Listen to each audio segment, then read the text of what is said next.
गांव में चुड़ैल की कहानी।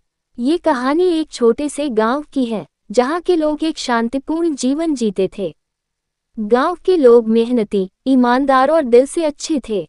वहां के लोग कभी किसी से किसी प्रकार की बुराई नहीं करते थे। लेकिन एक दिन गांव में कुछ अजीब घटनाएं घटी जिन्होंने सभी को हिला कर रख दिया। ये घटनाएं एक चुड़ैल से जुड़ी हुई थीं, जिसे लेकर गांव में अफवाहें फैलने लगीं। गांव में एक पुराना और खंडहर घर था जिसे कोई भी नहीं देखता था। लोग कहते थे कि उस घर में एक चुड़ैल रहती है। जब भी कोई उस घर के पास से गुजरता, उसे अंदर से अजीब आवाजें सुनाई देती। धीरे धीरे गांव में यह बात फैल गई कि वहां एक चुड़ैल रहती है जो रात के समय बाहर निकलती है और गांव वालों को डराती है। गांव के एक छोटे से लड़के रमेश ने ये सुना और उसे ये सब केवल अफवाहें लगने लगीं।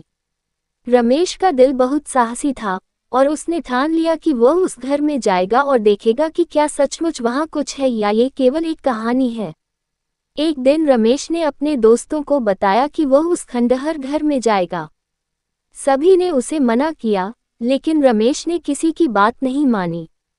वह घर के पास पहुंचा और जैसे ही उसने दरवाजा खोला, अंधेरे में एक भयंकर आवाज आई। रमेश डरते हुए अंदर दाखिल हुआ। घर के अंदर बहुत सी पुरानी चीजें पड़ी हुई थीं और धूल के बादल फैले हुए थे। कुछ देर बाद उसे एक कटा फटा चेहरा दिखाई दिया जो दीवार पर एक अंधेरे कोने में खड़ा था। रमेश बहुत डर गया, लेकिन उसने साहसिक कदम बढ़ाते हुए पूछा, तुम कौन हो? आवाज में एक गहरी, धीमी और डरावनी आवाज आई, मैं वही हूँ जिसे तुम लोग चुड़ैल कहते हो। रमेश ने घबरा कर पूछा, तुम क्यों डराती हो लोगों को? चुड़ैल ने बताया, तुम मुझे चुड़ैल कहते हो, लेकिन मैं तो एक दुखी आत्मा हूँ। मेरी कहानी बहुत पुरानी है। बहुत साल पहले मैं इस गांव में एक सुंदर लड़की थी। मैं सबकी मदद करती थी और लोगों से बहुत प्यार करती थी। लेकिन एक दिन गांव में एक बड़े तूफान ने आकर सब कुछ नष्ट कर दिया। गांव के लोग मुझसे डरने लगे और मुझे अकेला छोड़ दिया। एक दिन मुझे किसी ने धोखे से जहर दे दिया और मैं मर गई। मेरी आत्मा शांति की तलाश में भटकती रही और गांव में आकर मैं सबको डराने लगी। रमेश ने सुनी और उसका दिल बहुत दुखी हुआ। उसने सोचा कि शायद लोग भी इस दुख को समझ पाएं, तो शायद वह इस आत्मा को शांति दे सकते हैं। रमेश ने गांव के लोगों से सच्चाई बताई।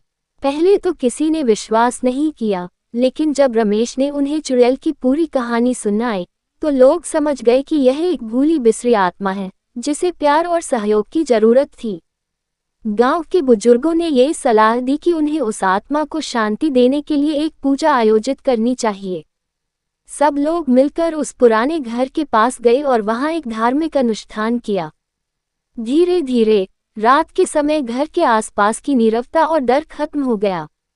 चुड़ैल की आत्मा को शांति मिल गई और वह गांव से चली गई। इस कहानी से हमें ये सीखने को मिलता है कि कभी भी किसी के बारे में अफवाहें फैलाना सही नहीं है। हमें किसी के दर्द और दुख को समझने की कोशिश करनी चाहिए, क्योंकि हम नहीं जानते कि वे किन परिस्थितियों से गुजर रहे हैं। साथ ही हमें ये भी समझना चाहिए कि किसी भी परिस्थिति में साहस और सच्चाई का मार्ग अपनाना चाहिए, क्योंकि यही हमें सही समाधान तक पहुंचाता है।